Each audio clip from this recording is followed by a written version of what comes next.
lang. Pero dapat ang nauna yung intermediate beam. So, ibig sabihin, mag-utilization ratio pa rin tayo. Ang gagawin lang natin dito, selective. So, unahin muna natin yung intermediate beam. So, gagawin ko, isolate ko yung second floor. Alam nyo lang. Alam nyo mag-isolate ng second floor, di ba? Isolate natin yung buong second floor. Ayan. Then, bago rin magbukas ng utilization ratio, right-click, labels. Tapos yung right-click, labels, design result, and then actual ratio. Diba? Right-click, labels, design results, actual ratio. Dito makikita natin na naka-0.9 na yung dalawang intermediate beam. Kaya yung pinakamainam na economical, it's between 0.85 to 0.95, tama? O di okay na yung intermediate beam. Kaso, yung beams natin dyan, ano yung pinakamalaki ang UR? Yung girders. Yung girders natin, yung pinakamalaki utilization ratio ay 0.614. Sa lahat ng girders yan na, eto. Ay, ito pala 631. Ay, 632. Siya pinakamalaki. Ayaw ka pala. Sorry.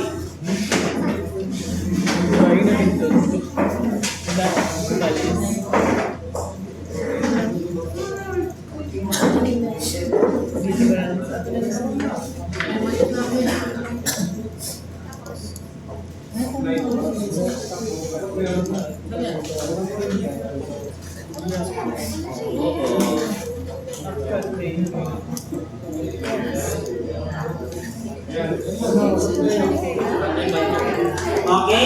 Ito na makikita nyo sa second floor, UR. Tama?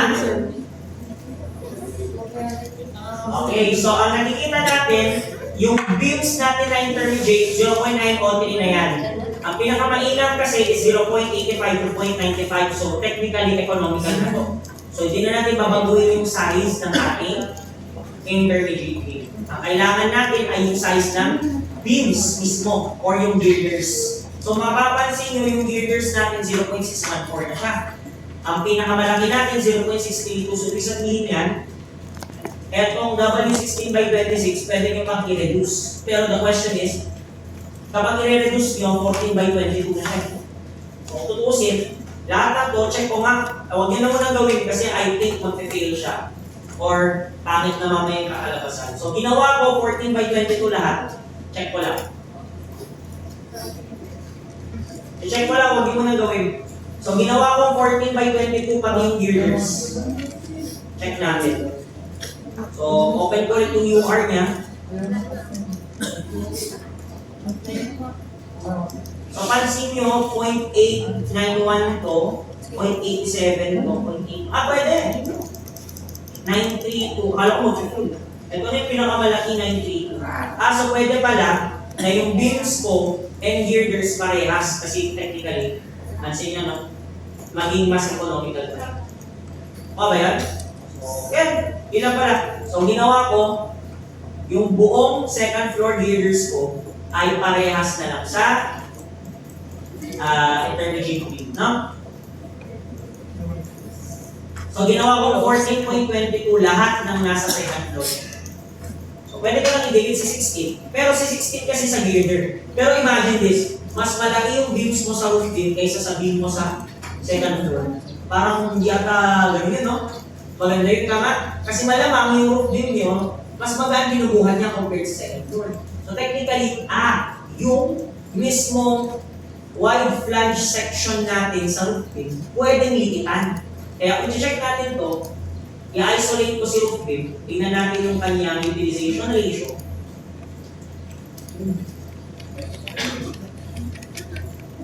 Ang liliit, no? Masyadong maliit, tama? Masyadong maliit yung utilization ratios nila. Which means na over-design. Di ba? Pansinin nyo, ano yung pinakamalaki natin na pwedeng makita dito? Pinakamalaki ay 1.88. Tama na? If yan yung pinakamalaki, 1.88, ibig sabihin, siya as a girder sa roof beam, sa roof beam, 18% lang binubuhat niya sa kaya niyang buhatin. Yun ibig sabihin yan. Or 19 kasi na-top, no? 19% lang ng gano'n, no, ng kaya niyang buhatin per binubuhan niya. So, technically, pwede natin siya ikitan. Nakuha ba? So, lilitan natin to by how much check natin. Kasi 10%, ang layo.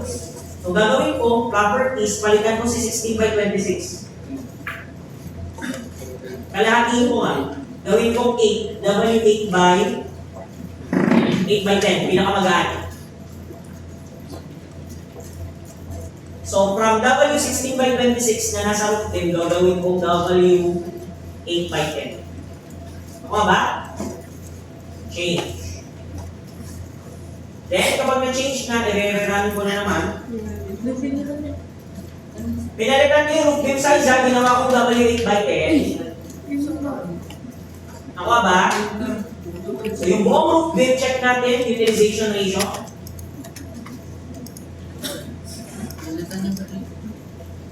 Okay, 0.75.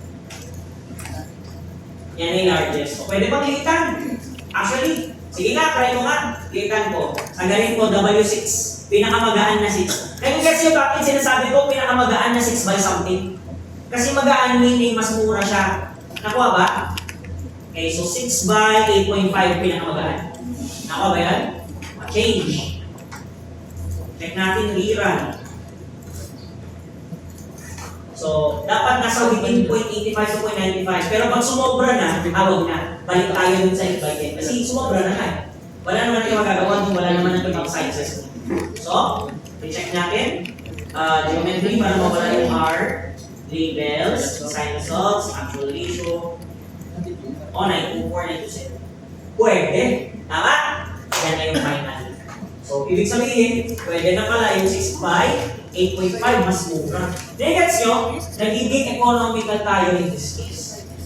Ang i-check na lang natin later ay paano natin ito magagawa sa connection design.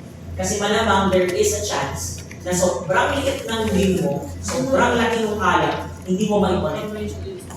Pwede kasi mangyari, hindi mo siya mako-connect. So baka nga, gagawin ko yung kalat ko sa second floor, ilitan ko ba? Or yung beams ko sa second floor, hindi ko na siya gagawin economical. Kasi yun nga, mahirap i-connect. Mas mahal naman mamaya yung connection. Lakihan ko na lang yung size para appropriate yung connection. Kasi ang hirap kaya ng sobrang bilis na dito. Kasi ang laki ng kalat. Hindi mo mako-connect ng mabilisan or madali. O, sa ngayon, in terms of economy, pwede na yan. Yung pinaka-delikado na bit is nasa within economic range. Review ko na lang. Pwede yan. Pinakita ko naman yung connection ng review. Tama? Napakita ko ng review ng connection. Tama ba? Magbabago yung ulit yun ngayon kasi syempre pansin nyo, late nung gano'n. Tinan nyo siya 3D render nyo. Ang late nung beam, no? Ang late masyado nung beam. Ayan eh. Ganyan kasi pwede mangyari. And I think may hirapan tayo sa connection dito. Kaya gagawin ko yung sa root beam. I-treat ko na lang, babalik ko siya sa medyo appropriate na size. Kasi mapapansin nyo, pag nag-connection design ka dito, ang hirap mag-fail siya. Why? Sobrang nipis masyado nung beam. So, doon magkakaroon na tawag dito, tinatawag nila ibabalance mo. Hindi lang siya in terms of strength, pati sa applicability. Nakuha ba? So, pinakita ko naman kung paano siya i-adjust according to economy. Kaso nga lang, paano naman yung applicability? Diba? Ang daming tanong na dapat sinasagot mo. So ano sa tingin nyo gagawin? Pwede ko siyang ibalik sa larger size. Para kahit ganun, okay lang basta kaya at tumawag sa connection. Yes? Nag-feel sa'yo? Something wrong? May pagkakaiba tayo. Dito na kaya? Pwede kung saan tayo nagkaiba. Loading, application, values. Pwede, maraming factors.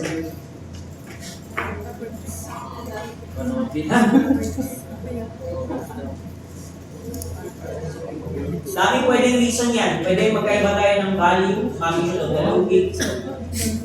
Magkaiba yung nailagay natin ng plus minus. Pwede din sa'yo, patay. Ano yan?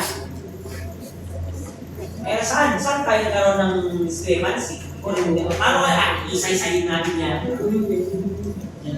May discrepancy yan, check natin. 1, 4, 26, 5,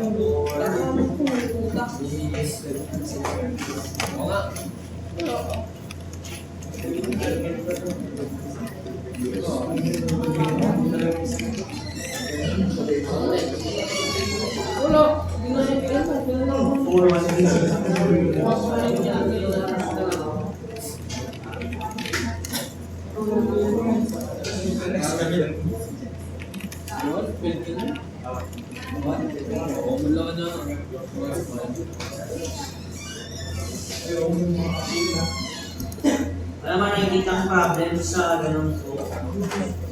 Those combinations ko. Maraming ko wala rin ako nakikita. Ano naman? Saan ba ito? Saan? Wait lang, ano bang yung number? Ito? Check natin. Meron nga. Ano pala yung tinutukoy nyo? Kasi yung ito, tapos, umaan ito. Then, umigat din ito. O nga, no? Umigat yan, so lumaki value na yun. 1.0. May fail na. So, balik natin sa 16 to. Pero 14 pa rin yung beam, no? Ibig sabihin yung balik ko na lang siya ng 16, lalagyan ako ng panibago. Kasi dinalitan na natin 16 kanina eh. W16, pinakamagaan na W16 value. Ibalik natin siya sa second floor girders. Technically, isolate sa second floor. Highlight lahat maliban sa bali W16 by 26 ilalagay. Yung 6 by 8.5, baka hindi natin lakihan yan. Kasi ang hirap talaga kapag sobrang liit ng isang yun. 16 by 26, yung girders sa... Binalik lang natin sa 16 by 26 yung nasa girders kasi nga, yun nga, no? May nag-fail na isa. So, balik tayo sa 0.75 yung UR niya. O ba yun? Pero yung beams dito, okay na to, 0.9 na to. Kung magko-connection design ako dyan,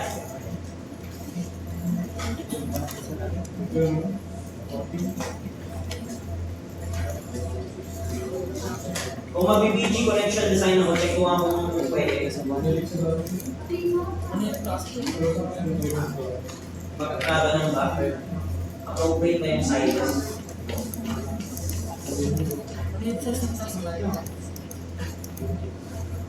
Interior connection, lunch plate. Share. So, interior.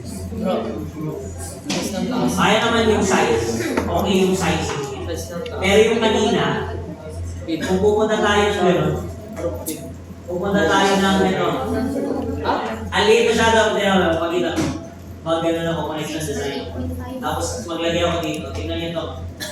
That is called planning web. Called web. DCW. Kung hindi directly welded ko siya, baka pwede ba directly welded? Kaso kaya ng directly welded. Kaso maglalagay siya ng plate dun. Ayan.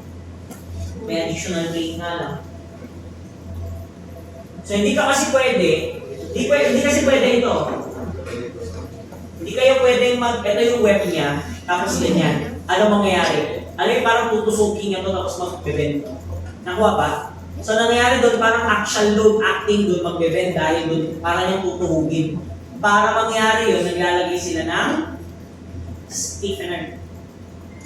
Nakuha ba? Ha? Yes. Stiffener. Then hindi siya magpatigas para yung transfer flow transferred sa kabuuan. So instead of point load acting doon ganito. Tama? Which is ibig sabihin itong white flange natin na ito na beam, naka-connect doon sa stiffeners natin sa taas at baba. And then yung stiffener, nililipat niya pa ganito, hindi pa. Nagets nyo? Kasi ito nakadikit sa stiffener, and yung stiffener yung magtutulak. Nagets ba? Ito yung member, ito yung stiffener, ito yung beam. Naka-connect yung beam sa stiffener, and yung stiffener yung Nagets ba? So yun yung main idea ba't may sticker dito. Kaya pala, pwede din. Kaso, kapal naman na sticker yan, lumagpas na oh. Ayan oh. Extension date, it says dapat 8 lang to. Kaso mag-8 lang. Hindi na pwede. Yun na nga yung main idea kung baka hindi siya na-connect. Kasi ang kapal nung gano'n oh. Imposible pwede yan. Dapat mga nasa same thickness ng gano'n. Huwag dapat lumagpas. 5 mm. Kaya lumagpas na yung weld niya. 2.78. Saan siya nag-fail? Check ko nga. Nag-fail siya sa bending. Kasi masyadong manipis. Familiar, no? Tension yielding, tension rupture. Bottom yielding, bottom flange. Kasi well-filled. Hindi talaga pwede. Pag bolts, iba. Kapag bolts yan, dito. Try natin dito. Connection, SW, mag-direct flange plate na bolted.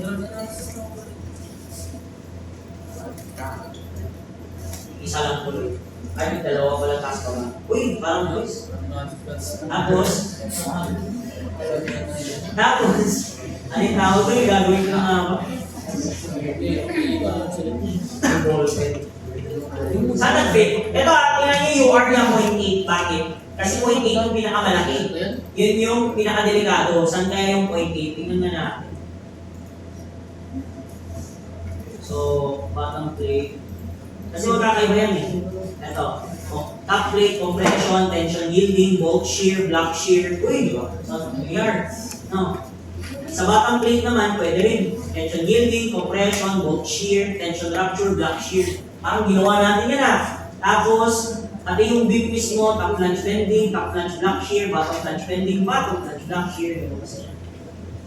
Ayun yung chinecheck. So yung UR na nakikita nyo dito, yun yung mga anong binubuhat niya versus kaya niyang buhatin. Ang pinakamalaki dito, yun ang unang mangyayari, which is ano yung 0.8? Shear yielding due to the welds. Sa may bottom plate support side. So ibig sabihin yung support natin dito, ay, ano yan? Yung support natin sa baba, ito. Yung connection ng shear. Yung weld kasi, mag-shear daw siya sa may support side sa baba. Yun ang sinabi. Kakrack dito sa ilalim, sa may welds. Yun yung unang mangyayari sa welding. Then, when you increase the weld size, hindi na mangyayari yung liliit yung utilization ratio niya. Iba na yung masisira. Hindi na yung weld sa baba. Iba naman na. Siyempre, yung nakikita niyo dyan, may weld pa rin yan, yun, yung yellow doon. Kasi paano mo kayo kukonect itong gasket plate natin papunta sa kabila? Hindi mo makukonect yan. Anong pang kukonect? Well, di ba? Kaka 90 degrees siya. Welding ito. Then ito, pwede mong i-bolt, pwede mong i-weld.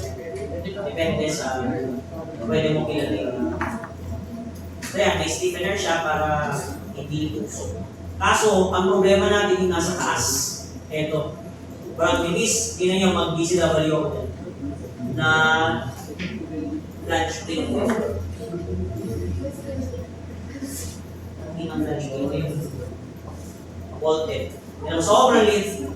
Ay, nag-yellow na kasi yung dimensions nga niya hindi appropriate. Ayun, sobrang liit kasi.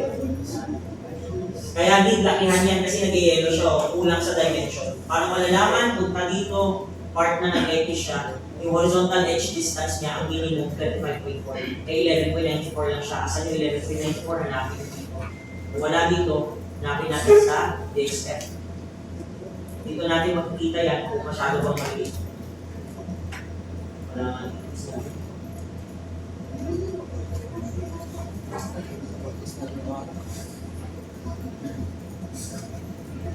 Horizontal edge distance. So baka ito, yung dulo. Ibig sabihin kulang yung flange width. Yun yung problem ko, kulang flange width. So wala kang choice, dito lakihan para pumasok siya sa minimum ng connection. Pasado nga siya in terms of equity, di ba? Pasado din siya in terms of strength. Pero hindi mo magawa ng connection. Hindi mo problem.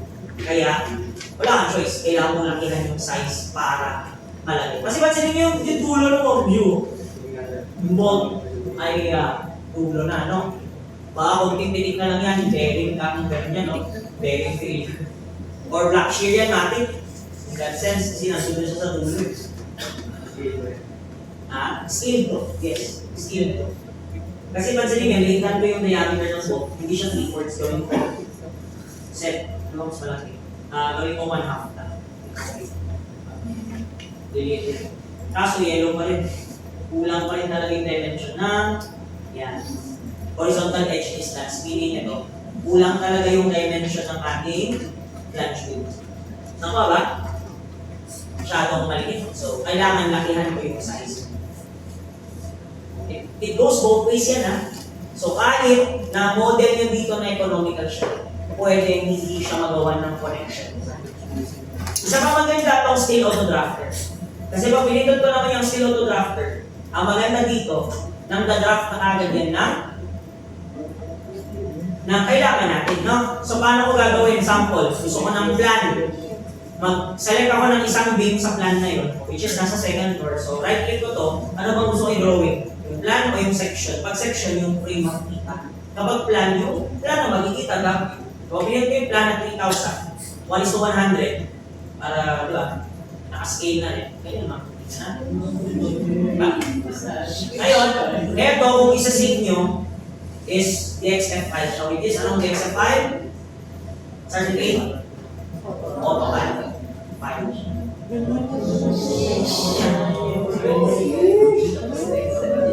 Yan, A, B, C, D, E. Same lang naman din. Ano, di ba? Sir, bakit ganyan yung tsura niya? Still design kasi to. Kaya ang kalam nyo, yung tsura niya letter I. Ganyan dapat para malaman mo na still design siya. Anong plan to sa tingin nyo? What is this plan? This is A. Anong tawag sa ganito? Sergeant F. Yan, floor plan. Kasi pag floor plan, nakita nyo na kung asan yung CR, tama? Yung use ang nakikita sa floor plan. So, ano nakikita nyo? Framing, skeleton ng building. Kasi kapag floor plan, yun nga, it's the use of the building. Kapag framing plan, the skeleton of the building. Doon mo makikita paano yung pagkakaayos, asan yung B1, B2. Kaso, hindi B1, B2 ginamit niya, GM4, BS1. Ito makikita ano yung BS1. Papalitan natin yan. Malamang. Ano ba yung BS1? Yan yung intermediate beam. So, papalitan ko ito ng B1 sa AutoCAD. Then, yung mga GM4, those are my girders. Tama, palitan ko siya ng G1. Kasi, isa lang naman girder ko unless dalawa. Ay, meron pala sa proof beam, tama? O, di G1, G2. Nakuha ba yan? And then, kalam ko, iisa. So, gawin ko na lang C1 lahat. Unless, baguhin ko yung kalam sa second or di C1, C2. Tama? Yes, ibalik mo sheet. Kuha ba yun? So yan, no? That is for plan. So this is, dito na rin kung gano'ng mabigat lahat, in tons, yung makukuha. This is for gano'n na rin pricing. Then legend sa gilid, no? Papalitan nyo lahat to kasi syempre hindi ganyan dito sa elements, no? Pero at least ito, similar. Then yung scale, this is papalitan mo na, anong tawag doon? Framing plan at elevation 3,000. Sa AutoCAD. Sasave mo lang yan, ganun na siya. Wala ka AutoCAD dito. Meron, try na lang. Save natin ito sa 1, 2, 3 final. 1, 2, 3 final na final. Last na edit na to, promise. Open with AutoCAD. Kung license ko, yun ang di natin alam.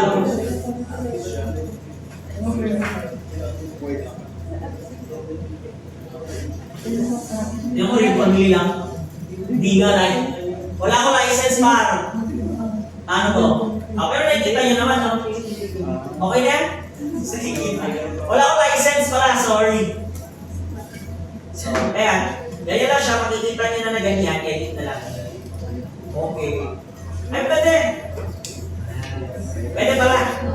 Palitan ko ito ng 1. Palitan ko ito ng G1. B1. Papalitan ko rin dito. Dapat ito. dati yun ang balat. Ito is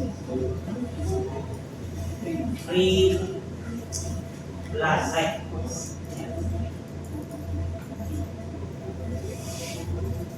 Yan, or depende, lagyan nyo ng simple, mga gano'n.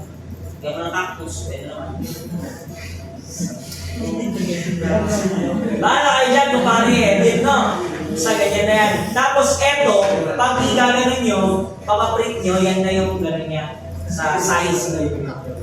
Ang tawag doon, blueprint. Sa size. Ayan, cactus way. Minsan nilalagyan nila ng bilog dito, di ba? Yung mga may gano'n dito. Pero syempre, kunin nyo from the layer nito. So, may layer na dito ng iba. Yellow. Ang logo mo naman. Ah? Ay, as one set, pwede mong exclude.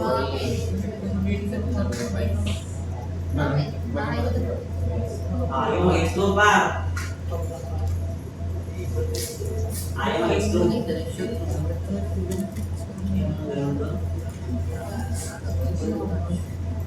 Saan yun pwede yung edit block.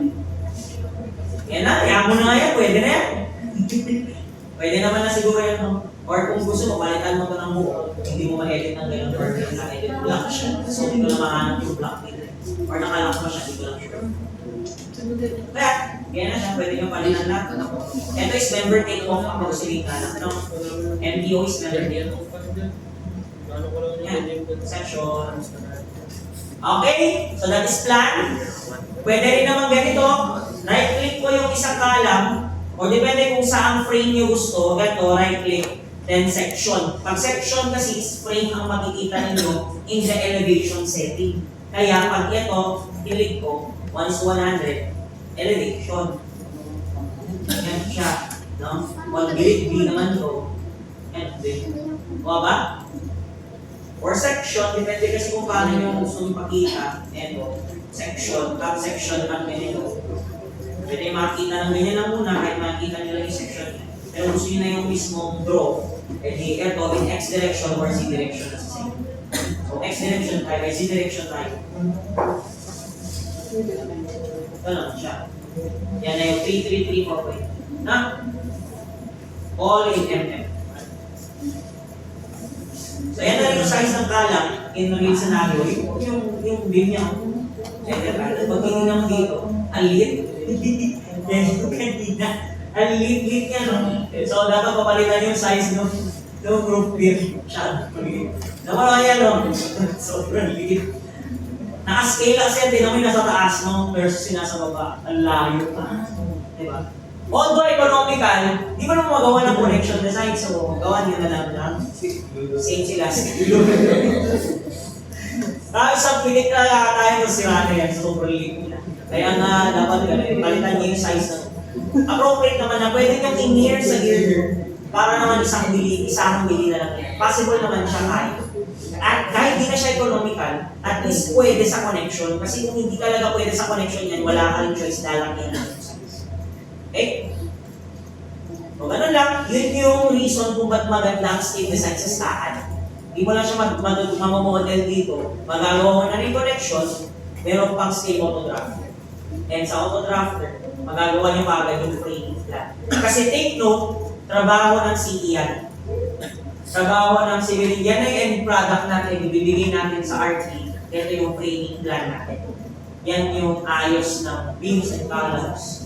Kasi malamang pag binigay sa'yo ng RT yung plano, wala pang placement ng column, wala pang placement ng beam. Tayo mag-isip. It's us will think, dapat dito. Ngayon pag nagawa mo na to, bibigay mo na sa architect, ayan na, sige, ayoko itong column dito ha. Ayan na, halika na dito. Ay sinabi mo, ayaw mo, mag-roll kasi syempre, di naman pwede ma-redesign yan kasi ibiro mo gusto yun, may mga gano'n no, na gusto niya putulin yung kalam sa side na to, gitna pa. May kalam sa taas, may kalam sa baba, putulin lang kasi ang pangit pag may kalam yan sa gitna. Hindi naman natatayo, delikado na yung building pag ganyan. Puputulin mo yung kalam, no? Out of nowhere, parang malaking space. Hindi naman pwede. Pwede yun, basta ma-redesign mo, mahirapan ka lang. gagawin mo doon, lalagyan mo yung beam side, mag-isip ka kung paano transfer yung load na supposedly bubuhatin yung alam. Sino yung next na magbubuhat sa kanya na hindi siya diba? Mga tawag doon, magsasag pa ba? Kasi imagine that, yun na nga para hindi siya magsag, tinanggal mo. Sino din yung next na magbubuhat doon, kaya laki ng span? Siya na. So ikaw palit ko dyan, kaya doon nagkakaroon ng away. Siya na lang ganyan, no? Doon nagkakaroon ng away yung win. Maganda yung design mo, maganda ka, spacious. So, atayo ba yan? Yun ang tanong. So, yun ang trabaho natin, ipaintindi na hindi pwede yan. Pwede? Halika nga, tigil mo dito. Pwede hindi, sabi mo ganyan. Ano, pero sabi sa OJT, may mga nag-aaway na RT, tsaka engineering. Lalo na pag may adjustments, gusto ng owner ganito. Gusto pa ng owner, hindi pwede. Gusto niya ganito dapat, kasi dapat ganito. Hindi nga pwede. Hindi yan tatayo or sobrang lagi kong gano'n. Andiyan yung revisions, may revision number 1, revision number 2. Kita mo yan, di pwede. Gawan mo nga ng paraan, sabihin sa'yo. Mas mahal ko pro. Pwede, gano'n. Pero sabi no, JP namin nag-aaway yung aking natawanan. Hindi namin sila tinatawanan na kasi nakasa dahil din mag-init sa loob ha. Punta kami sa field dogs, wala namang ginagawa. Katingin lang kami doon, mahala sila mag-aaway sa nangyayari yun. Lalo na pag nasa isang office, kaya dapat naging wala yung office na mga engineering department and architecture department. Talaga, dapat magkaiwalay yan. Kasi ayan na, yung mga usap-usapan, yung mga ano yun, nagbabasya na yan. Pag nasa isa kasi, narinig mo yung sinasabi yung isa. Yun kasi sa amin isang room lang. Ganun kasi siya, ang parang ganun namin, anong tawag ng bunkhouse namin, is ganun siya. Alam niyo yung ganun yung pang shipment, cargo base siya.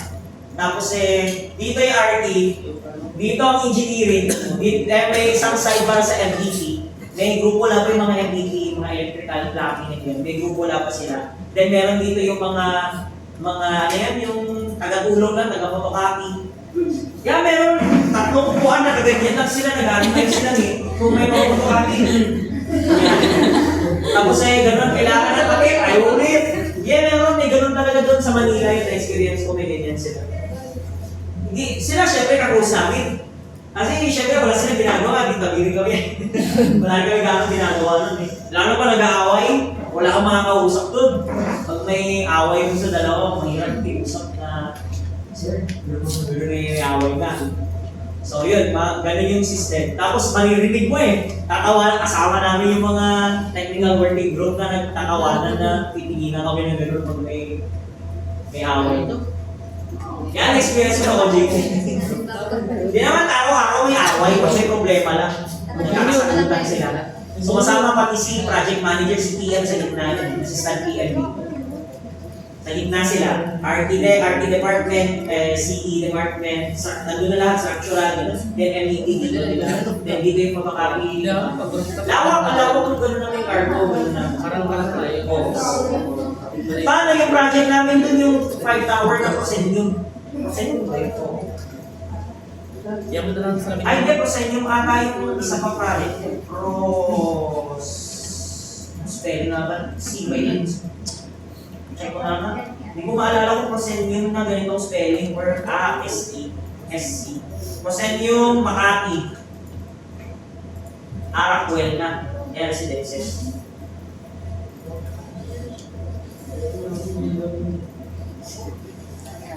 Yan. Ito. Yan yung project namin noon. Tapos hindi. Company niya, malamang is Rockwell. Pero yung contractor na nakakuha ng project, yun na dapat tinatanong mo. Megawide din sa akin. Sikat noon ng megawide sa ganon sa precast. Hanggang ngayon, sila pa rin sikat sa precast kasi ibig sabihin nun. Doon po na nakita, gawa na dati yung wheel. Nakalabas yung mga bakal. May stairs pa ako nakita nakaliwang-wang ganun yung stairs na nakaabang na yung mga bakal. Nagawa nila doon, nilalagay nila sa ganun crane. Tapos i-position nila din. Itatayin nila yung mga abang na rebars and then lagyan nila ng form kung saan nila concrete. Bilis ang project for them. Dati nang gawa. RC, yes, RC yan. Dati nang gawa yung RCB, dati nang gawa yung RC stairs, RC wall. Dati nang gawa. Ay, ang bilis. Hindi siya yung maglalagay ka pa ng gano'n. Pero yung iba, yung shear wall, hindi pwede. Hindi pwede ang precast sa shear wall. Ihina yung pag gano'n. Kasi may shear wall yan, ang dami yung shear wall kasi elevators niya marami din. Gitna lahat elevators niya per building. Sa gitna lahat. Yan yun.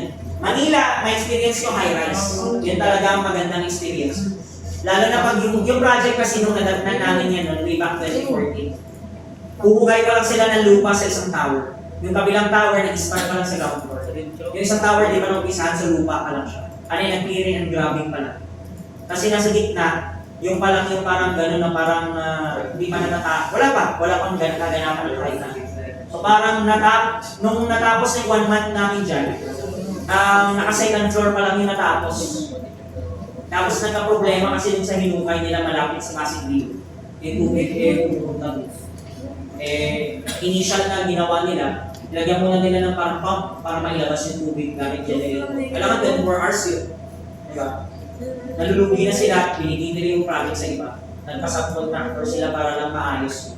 Kasi kahit lagyan nila ng harangin yung sheet pile, ang nangyari sa tubig, gumagano din. Wala rin. Tulog na yun, bukasan, pagpasok namin, umaga may swimming pool na sa tubig, galing Pasig View. Nahuhukay sa sip yung tubig pa ba. Hindi nga namin alam, yun yung talagang muntikan pa na umalis kami na hindi na na-resolve. Ayun nga, tama, umalis kami nun, natapos na yung OJT, hindi pa na-resolve yung problem. Doon nag-end yung gano'n na ito. Pakain kami ng mansit. Yan ba yung sabi yung nandun, pero kasi kami yung mga nakasama lang ng OJT. Yan yung sikat na pansit na kulay black. Sabi niya, ano kulay black? Sabi ko, baka puro toyo naman yung nilagay. Sabi ko na lang black na pansit. Kasi di yung trainer, yan yung binigay kasi sa inyo.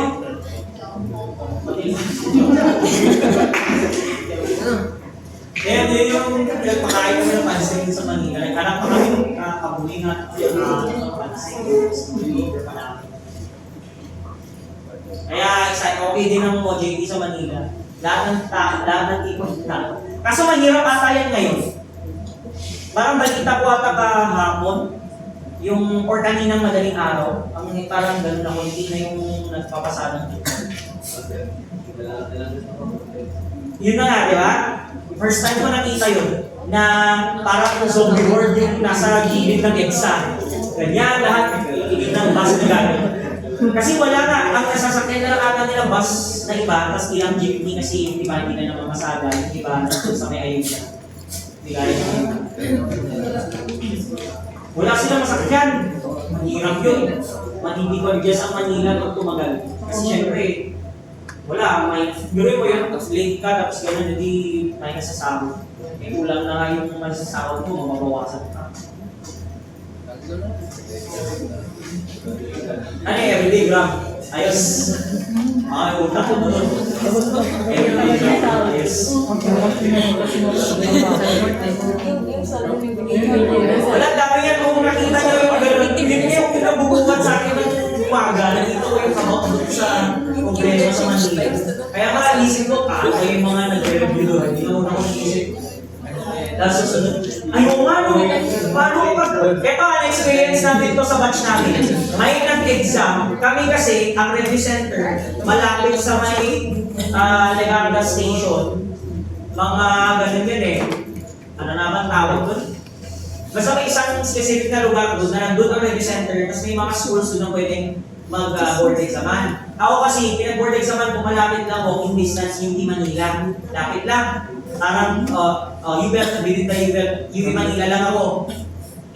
Malapit lang. Ngayon, yung ilan sa amin, nag-umpisa sa, ano yun? Ang apelido nila? Basta may certain letter na silang lahat, nasa UP Caloocan sila. Ngayon, malayo. Yun na nga, kailangan pa ng bus. So, mahirap kapag manggagaling pa sila dun sa may, yun nga, sa may U-Belt malapit, saka pa sila babiyahe pupunta Caloocan ng oras ang ganun doon. Dapat maaga ka, diba? Kasi check pa yung, sa amin nun, check pa yung value, tingnan pa yung mga documents kung kompleto. Kaya, matagal. Ngayon, Kung sakaling gano'n ang mangyari sa kanila, tapos hindi sila di ba, pumunta muna sa isang malapit na lugar para doon na mag-stay, baka mangyari sa kanila yung wala silang sakit. Yung ginawa nyo sa amin nun, wala, lahat sila na nagpupulong-pulan, nag-pitch in sila para, check in sila para sa bayad ng isang pwede nilang pag-stayan doon ng at least isang night lang, 2 days, 1 night. Kasi yun na naman ngayon, Matt Hydrogeo, din pinabukasan namin ng ispisan. Ganun sana siya, then uwi na sila. Parang ganun sana. Nag-stay pa sila ng isang araw sa isang lugar na malapit. Ubusan yun, mabilisan. Kasi syempre, di lang sila yung ganun May iba pa. Kaya inunahan na nila nung sinabihan na rin namin sila na minsan. Kasi, ano kapag ganun nga, makongest yung traffic, patay tayo dyan, paligtas. Meron yung naalala, yung recent lang yung LTE. Naalala niyo yung LTE na recent na nag-ganon, na parang anong nangyari, hindi na pinag-exam. Kasi na-late siya. Digits na nga tayo, di ba? Hindi na siya pinag-exam. Awa naman. Hindi naman siya leaking. Ang problem lang doon, yun na nga, ready ka na nasa, meron ka na, nasa condition ka na mag-take ka ng board exam, tapos hindi pa. Yun ang problem. Kaya, lahat isipin nyo mabuti kapag nag-boards. Baka lumabas na naman yung welds. Ayun ako nanguha na question sa welds ng words. Ito, sagutan natin bukas pa. Pero baka ito yung sa last time. Ha? Quiz? So, tapos na tayo sa training. If you have some questions regarding sa loan, and so eto hindi nyo naman ipapasa sa akin. Gusto ko lang makita na pwedeng gawin ito, na possible siya. And mapapansin nyo nga na yun na kailangan dyan, ay ma-edit nyo lahat to in case na for trabaho na hindi nakakailangan. Ni-edit na. Okay? So that's the extent plan. So, dito palitan dyan yung tasa para pumasok yung connection design.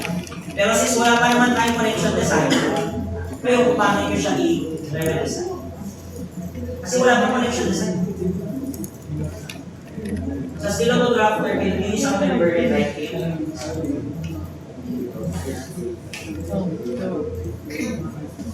Yung maganda dyan sa saan, no? Pag-skill design.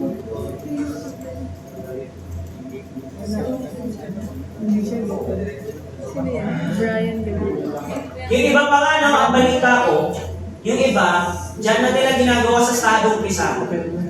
Nung pwede pa tayong mag-floor plan, yan nila ginagawa sa estado umpisa. Tapos edit nila sa, edit nila sa automatic yung floor plan. So, dami na papalitan. Ha? Wala namang RC autographer dyan. Stay lang. Hindi, cars. Hindi gawin nyo, palitan nyo ng simple na yung shapes. Ayan.